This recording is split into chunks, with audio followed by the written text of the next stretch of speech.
आज के इस महत्वपूर्ण वीडियो में हम तिल चौथ यानी जिसे हम संकष्टी चतुर्थी के नाम से जानते हैं उसके बारे में जानकारी देंगे। आज हम आप सभी का कन्फ्यूज़न दूर करेंगे कि आपको पावन संकष्टी चतुर्थी व्रत कब रखना है, यानी माघ मास में पड़ने वाली सकट चौथ कब है, 17 जनवरी या फिर 18 जनवरी को। लेकिन वीडियो को पूरा देखिएगा, तभी आपकी जो कन्फ्यूज़न है वह दूर होगी। तो आज की इस वीडियो में आप सभी जानने वाले हैं साल 2025 में जनवरी के महीने में आने वाले तिलकुटा चौथ कब है, पूजा का शुभ मुहूर्त, चंद्र उदय का समय महत्व, पूजा विधि और इस दिन क्या करें और क्या न करें, चौथ की संपूर्ण तिथि, शुभ मुहूर्त और पूजा विधि के बारे में। साथ ही आप जानेंगे क्या इस साथ में सुबह के समय सरगी खाई जाती है, क्या इस व्रत को केवल निर्जल और निराहार रहकर ही रखा जाता है या फिर इस व्रत को जल और फल के साथ भी रख सकते हैं या नहीं। इस व्रत में यदि पीरियड्स आ जाएं तो महिलाओं को क्या यह व्रत रखना चाहिए, अगर पीरियड्स हो जाते हैं तो पूजा कैसे करनी चाहिए, अगर आप पूजा न कर पाएँ तो फिर पूजा किससे करवानी चाहिए। इसके अलावा रात के समय यदि चंद्र देवता दिखाई ना दे तो फिर पूजा कैसे की जाती है, यह सारी जानकारी आज की इस वीडियो में आपको मिलने वाली है। यह सारी बातें आज की इस वीडियो में हम सभी जानेंगे, तो वीडियो के अंत तक बने रहिएगा। उससे पहले अगर आपने अभी तक वीडियो को लाइक नहीं किया है तो वीडियो को लाइक करके कमेंट सेक्शन में ओम गणेशाय नमः जरूर लिख दीजिए।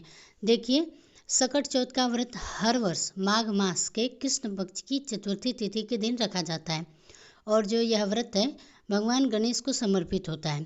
इस व्रत में चंद्रमा को अर्घ देने का विशेष ही महत्व है। सकट चौथ के व्रत का पारण रात को चंद्रमा को अर्घ देने के बाद ही किया जाता है। इसे तिलकुट चौथ और माघी चौथ के नाम से भी जाना जाता है। चतुर्थी तिथि के देवता भगवान श्री गणेश जी हैं और इस दिन गणेश भगवान के साथ ही चौथ माता की पूजा भी की जाती है, व्रत रखा जाता है और गणेश भगवान साथ ही चौथ माता की कथा पढ़ी और सुनी जाती है। खास तौर पर यह व्रत माताएं और अपनी लंबी संतान की लंबी उम्र के लिए, उनके सुखद भविष्य के लिए, उनकी कामना के लिए और उनके जीवन में आने वाली हर परेशानियों से बचाने के लिए रखती हैं। लेकिन इस व्रत को कोई भी रख सकता है। जो लोग संतान प्राप्ति की इच्छा रखते हों या जिसके जीवन में बहुत सारी समस्याएं हैं, ऐसे सभी भक्त भी भगवान गणेश के साथ संकटा माता की पूजा आज के दिन कर सकते हैं। तो आइए अब जान लेते हैं कि तिलकुटा चौथ की तिथि के बारे में। इस बार चतुर्थी तिथि प्रारंभ होगी 17 जनवरी शुक्रवार की सुबह 4:07 पर और तिथि की समाप्ति होगी 18 जनवरी शनिवार सुबह 5:30 पर।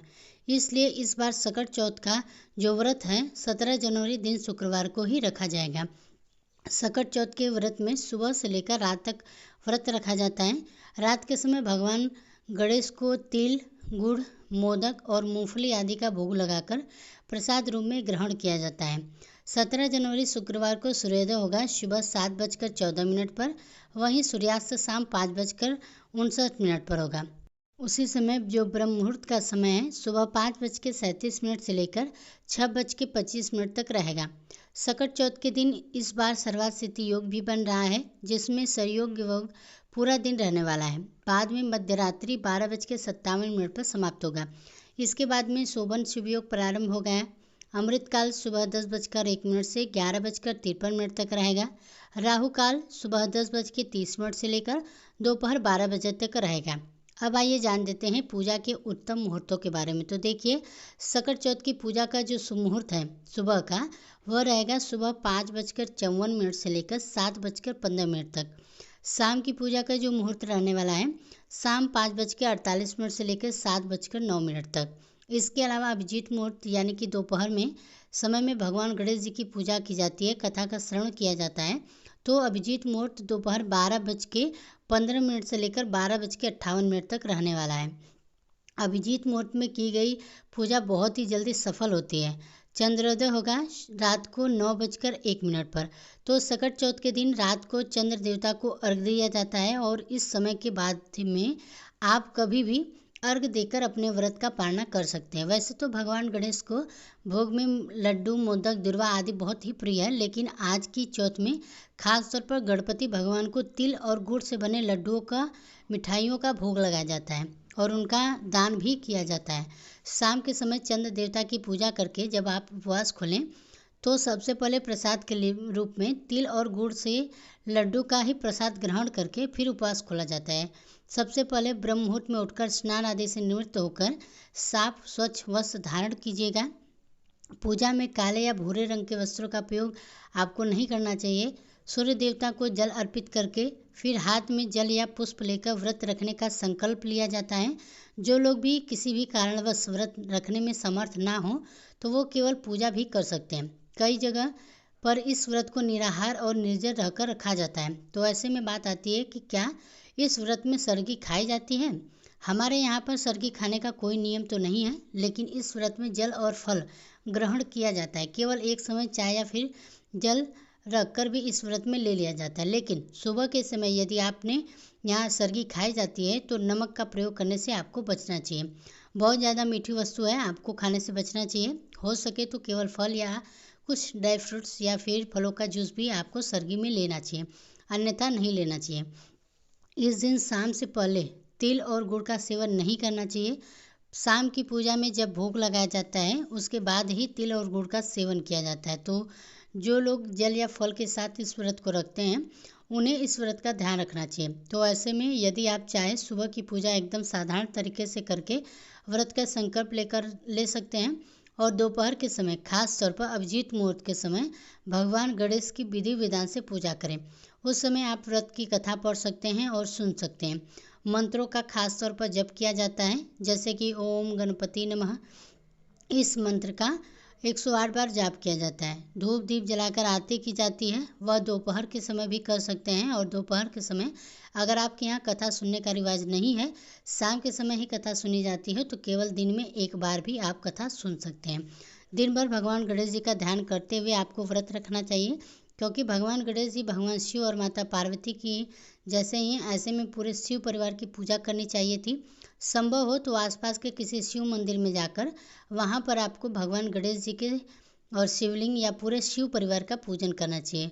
शिवलिंग पर जल अर्पित करना चाहिए। शाम की पूजा बहुत ही खास होती है। तो शाम की पूजा में आप अपने घर के मंदिर में एक तरफ चौकी बिछाकर सबसे पहले गंगा जल से पवित्र कर लीजिएगा। उस पर लाल या पीला वस्त्र बिछाकर आपके पास जिसकी भी धातु हो, गणेश जी की प्रतिमा हो या प्रतिमा ना हो, तस्वीर भी है, आप रख सकते हैं। इसकी जगह पर आप मिट्टी के नए गणेश जी भी बनाकर उनकी पूजा कर सकते हैं। इसके अलावा आप एक सुपारी पर मौली, जिसे हम कलावा कहते हैं, उसे लपेटकर उन्हें भी गणेश भगवान का भाव करके उनका पूजन कर सकते हैं। शाम की पूजा में एक लोटे में जल भरकर जरूर रखें, जिससे कि हम बाद में चंद्रोदय होने के पर चंद्र देवता को अर्घ देते हैं। जल से भरे इस लोटे में आप काले और सफ़ेद तिल, थोड़ा सा गुड़, रोली, अक्षत, कुमकुम और सफ़ेद फूल डालें। फिर उससे चंद्र देवता को अर्घ दिया जाता है। जब आप व्रत की कथा पढ़िए या सुनिए उस समय हाथ में थोड़े से तिल जरूर रखें। जब कथा समाप्त हो जाए तो यह तिल आप भगवान के चरणों में अर्पित कर दें। उसके बाद इन तिलों को आप बहते हुए जल में प्रवाहित कर सकते हैं या छत पर पक्षियों के लिए भी रख सकते हैं। अगर व्रत के दिन किसी भी महिला या कोई भी अन्य कन्याएं इस व्रत को रखती हैं तो क्योंकि विघ्नहर्ता भगवान गणेश जी सभी की इच्छाएं पूरी करते हैं, सभी के विघ्न को दूर करते हैं। तो ऐसे में अगर पीरियड्स आपको आ जाते हैं तो पीरियड के समय भी किसी के भी पूजन सामग्री को छूना मना होता है, लेकिन आप व्रत भी अपना जारी रख सकते हैं। मानसिक रूप से भगवान गणेश की पूजा कर सकते हैं, मंत्रों का जप मन में कर सकते हैं, मोबाइल के जरिए आप कथा को पढ़ सकते हैं या सुन सकते हैं। अगर आपके परिवार में कोई भी सदस्य ऐसा हो जो आपके हिस्से की पूजा कर सकता हो तो उनसे आप पूजा जरूर करवाइएगा। घर में कोई छोटा बच्चा है, उनके हाथों से आप पूजा करवाइए, उन्हीं के हाथों से धूप दीप जलवाइए, भगवान को भोग लगवाइए, भगवान की आरती उतरवाइए। इस तरह से भी आपका व्रत पूर्ण हो जाता है। अगर पहली बार इस व्रत को प्रारंभ करना चाहते हैं तो बिल्कुल आप इस व्रत को पहली बार भी प्रारंभ कर सकते हैं। लेकिन पहली बार यदि आप कोई भी व्रत रखते हैं उस समय आप शुद्ध अवस्था में होने चाहिए। कभी भी अशुद्ध यानी कि पीरियड्स की अवस्था में कोई भी व्रत पहली बार प्रारंभ नहीं किया जाता है। अब सवाल आता है कि क्या गर्भवती महिला इस व्रत को रख सकती हैं? तो देखिए बिल्कुल रख सकती हैं, लेकिन उससे पहले आपको अपने सामर्थ्य का भी ध्यान रखना होगा। अगर आपके डॉक्टर ने आपको व्रत रखने से मना किया है तो आप व्रत ना रखकर केवल भगवान के सच्चे मन से पूजा करके व्रत की कथा भी पढ़िए, सुन सकती हैं। इसके अलावा आप भरपूर मात्रा में जल, फल या दूध का सेवन करके भी इस व्रत को रख सकते हैं। आप अपने घर की जो भी छत है, जो भी बालकनी है, जहाँ भी आपको खुला आसमान थोड़ा दिखाई देता है, वहाँ पर उस तस्वीर को या उस मूर्ति को लेकर जाएं।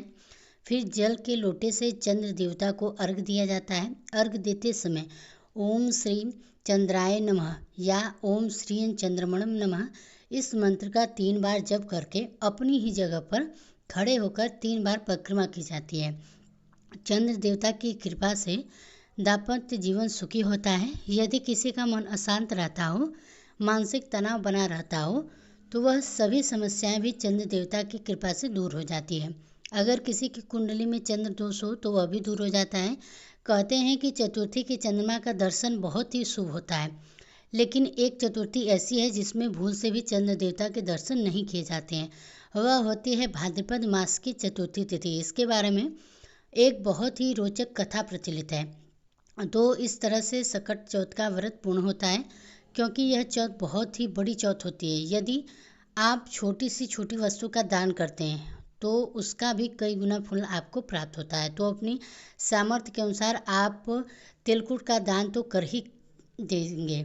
यदि आपकी कोई मन्नत हो तो उसे पूरा करने के लिए आप भगवान गणेश से प्रार्थना करें, या फिर उसके बाद आप संकल्प लें कि आप अपनी अगली चौथ आने पर भगवान गणेश को जो भी अपने सामर्थ्य के अनुसार है वह अर्पित करेंगे। इसके अलावा जैसा भी आपके मन में उनके अनुसार आप संकल्प ले सकते हैं और भगवान गणेश की पूजा कर सकते हैं।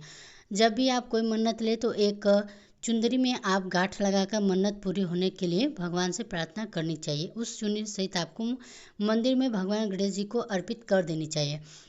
मंदिर आसपास कहीं हो तो अपने घर के मंदिर में भी आप अब गांठ बांधकर चुंदरी रख सकते हैं, और जब मन्नत पूरी हो जाए तो उस गांठ को खोल जरूर देना। भगवान गणेश की विधि विधान से भोग लगाकर पूजन करें। फिर आपकी जो भी मन्नत है उसके अनुसार आपने जो मांगा है उसे पूरा जरूर करना चाहिए। संकल्प अधूरा छोड़ने पर भगवान गणेश क्रोधित भी हो जाते हैं, इस बात का ध्यान रखना चाहिए। अब बात आती है कुछ जगहों पर इस दिन की कि अपनी सासू माँ, अपने बेटे, जो भी बड़े बुजुर्ग हैं, उन्हें बायना दिया जाता है। अगर आपके यहाँ यह रिवाज है तो आप अपने सामर्थ्य, अपने बजट के अनुसार सुहाग की सामग्री, भोजन, अन्न, वस्त्र दान, दक्षिणा अपने घर के बुजुर्गों को जरूर दें।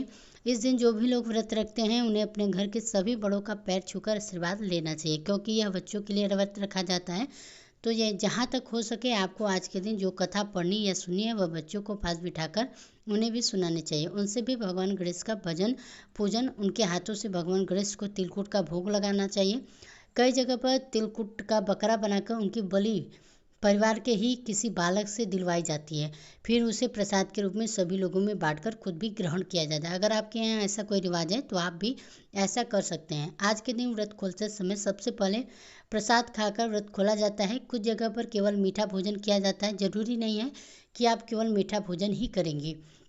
आपके यहाँ जैसा नियम है, आप सेंधा नमक का बना हुआ शुद्ध सात्विक भोजन पहले भगवान को भोग लगाएं और खुद भी ग्रहण करके व्रत खोल सकते हैं। तो यह थी आज की जानकारी तिलकुटा चौथ से संबंधित। अगर पसंद आई हो तो वीडियो को लाइक कीजिएगा। किसी तरह का सवाल है तो आप कमेंट बॉक्स में कमेंट करके हमसे पूछ सकते हैं, नहीं तो कमेंट बॉक्स में एक बार ओम गणेशाय नमः जरूर लिखिएगा। साथ ही चैनल पर मेरे पहली बार है तो सब्सक्राइब जरूर कीजिएगा।